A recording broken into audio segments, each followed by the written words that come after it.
Students, in this video of microeconomics, we will understand the new concept that is return to scale. We will understand its meaning and increasing returns to scale. First of all, meaning and definition of returns to scale.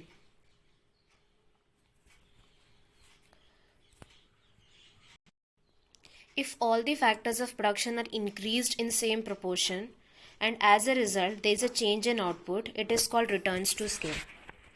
Returns to scale का मतलब क्या होता है?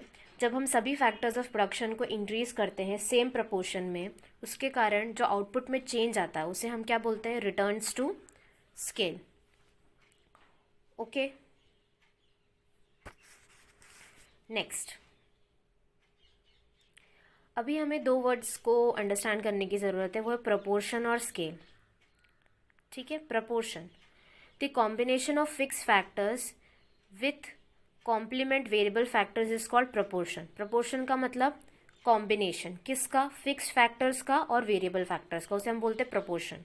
ठीक है, proportion is concern with short period because in short period the output can be increased by using maximum quantity of variable factors with fixed factors. Proportion किससे related है? Short period में. शॉर्ट पीरियड में हम क्या कर सकते हैं? Output को बढ़ा सकते हैं by using maximum quantity of variable factors. Variable factors की मैक्सिमम क्वांटिटी को यूज कर फिक्स्ड फैक्टर्स के साथ. ठीक है, an increase in the scale implies that all factors of production are increase in the same proportion. अब यहाँ जो स्केल की बात हो रही है, स्केल में क्या होता है? हम सभी फैक्टर्स ऑफ प्रोडक्शन को सेम प्रपोर्शन में इंक्रीज करते हैं. Okay. The concept of returns to scale studies how the output changes when all factors are changed proportionately so that the proportion among them do not change.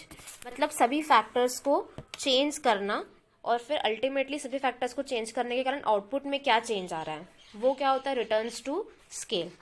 As the quantities of inputs factors are varied along a particular scale line, output will vary. The responsiveness of output to such changes in inputs is called returns to scale. मतलब सभी factors of production को change करने के कारण output कितना change हो रहा है, वो चीज़ क्या होगी? Returns to scale. Thus the problem of returns to scale is to find out in what proportion the output increases when there is same proportion increase in inputs or factors along a scale line. मतलब कितना proportionate increase in inputs या factors के कारण कितना output increase होता है, उसे हम क्या बोलेंगे? Returns to scale. When the factors of production are increased in the same proportion, that is by increasing the scale of production, the quantity of production or returns may have any of the three stages. अब जब हम सभी factors of production को change करते हैं same proportion में, तो उसकी थ्री स्टेजेस होती हैं.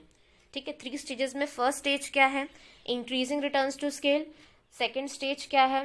Constant returns to scale. और थर्ड स्टेज क्या है? Decreasing returns to scale. Okay, अब सबसे पहला है, हम अंडरस्टैंड करेंगे meaning of increasing returns to scale. Increasing returns to scale क्या कहता है? If the total output increases more than the proportion to increase in inputs, अगर टोटल आउटपुट ज़्यादा चेंज हो रहा है as compare to increase in inputs या factors of production, उसे हम क्या बोलेंगे? Increasing returns to scale. इतना आप अंडरलाइन कर लीजिए.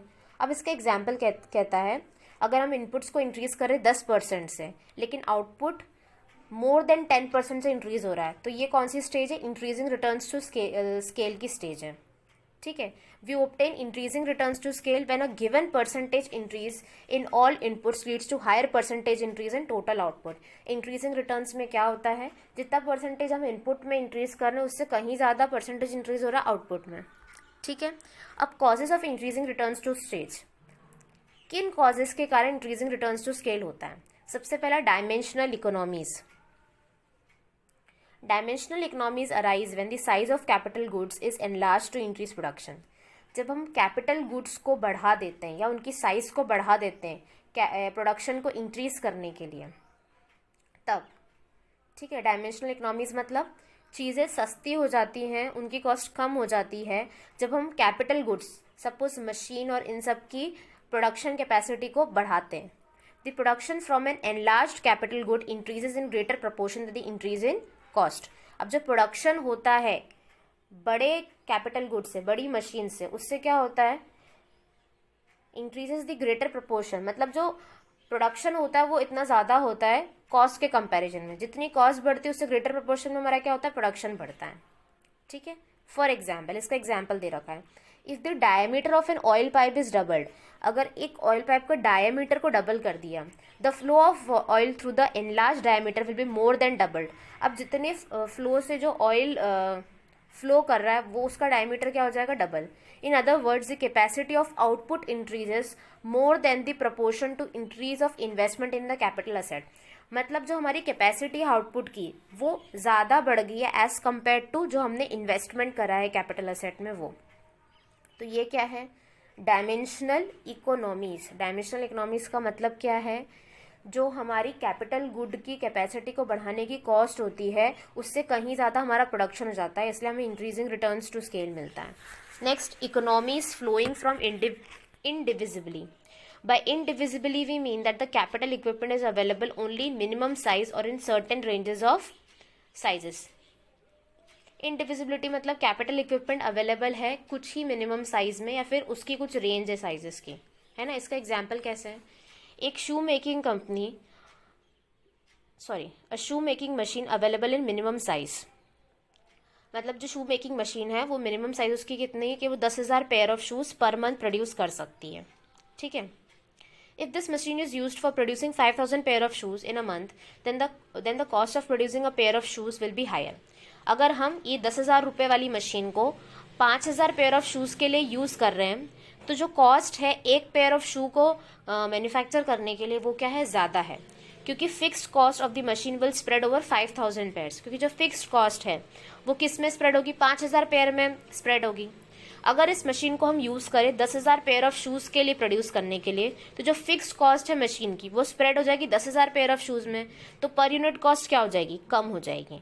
इसलिए ये क्या है, इकोनॉमीज फ्लोइंग फ्रॉम इंडिविजिबिलिटी।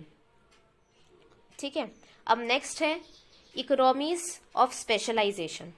ठीक है, the higher degree of specialisation results in increasing returns to scale. Specialisation का मतलब होता है जब भी हम कोई काम को बार बार करते हैं, एक ही काम को बार बार करने से हम उसमें एक्सपर्ट हो जाते हैं, हम उसमें स्पेशलिस्ट हो जाते हैं। ठीक है, इसलिए हम एफिशिएंटली काम करने लग जाते हैं, मतलब कम कॉस्ट में बेस्ट काम करने लग जाते हैं, कम समय में बेहतर काम करने लग जाते हैं। As a result the efficiency of work can not be in a small business, the workers have to perform all sorts of job.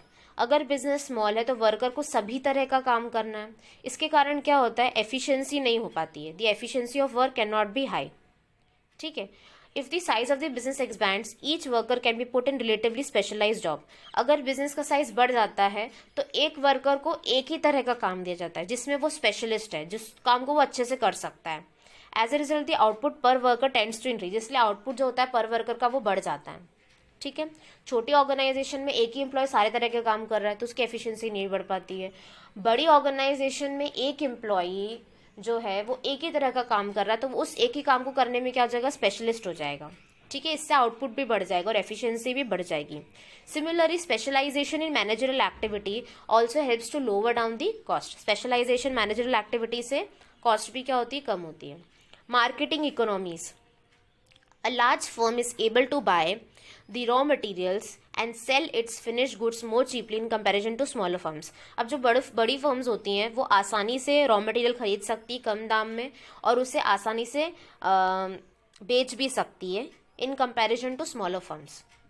ठीक है, उन्हें एक्स्ट्रा सेल्समैन या फिर सेल्स ग्रुप को लगाने की ज़रूरत नहीं है। ठीक है, the marketing cost per unit therefore is lower in large firm than in smaller firms. जो मार्केटिंग कॉस्ट होती है पर यूनिट की वो लार्ज फर्म्स में क्या होती है, कम होती है as compare to smaller firms में। नेक्स्ट है फाइनेंशियल इकोनॉमीज। एक लार्जर फर्म आसानी से फंड्स अरेंज कर सकती है ना, पब्लिक से सस्ते में कम इंटरेस्ट रेट में फंड्स अरेंज कर सकती है। ठीक है, बजाय स्मॉलर फर्म्स के। ठीक है, क्योंकि लार्जर फर्म्स की रेपुटेशन अच्छी होती है as compare to smaller firms. ठीक है, an expanding firm enjoying a variety of internal economies which enable it to reduce the cost of production. Okay, internal economies मतलब बड़ी कंपनी के अंदर के एम्प्लॉयज़ ही क्या करते हैं और उसी कंपनी में इन्वेस्ट करते हैं, उससे क्या होता है उनका कॉस्ट ऑफ प्रोडक्शन क्या होता है, रिड्यूस होता है। ठीक है। Next external economies, as an industry grows, a number of external economies are available to all firms, such as development of service centers, subsidiary industries, technical training, research institutes, specialized banking services, transport facilities, etc. जैसे जैसे industry बढ़ती है, जो external economies है, external resources है, वो भी क्या होते हैं, बढ़ते हैं। सर्विस सेंटर बढ़ते हैं, सब्सिडरी इंडस्ट्री बढ़ती है, टेक्निकल ट्रेनिंग रिसर्च इंस्टीट्यूट्स बढ़ते हैं, स्पेशलाइज्ड बैंकिंग ट्रांसपोर्ट फैसिलिटीज़ बढ़ती हैं। ठीक है। Due to internal external economies of production of firm enjoys increasing returns to scale. Internal और एक्सटर्नल इकोनॉमीज के कारण फर्म क्या एंजॉय करता है, increasing returns to scale, and the total output is increase more than the proportionate increase in inputs. मतलब हम inputs जो increase कर रहे हैं उसके कंपैरिजन में जो आउटपुट है वो ज़्यादा इंक्रीज होता है। The cost of production per unit diminishes, इसलिए जो cost of production per unit होता है वो क्या होता है, कम होता है।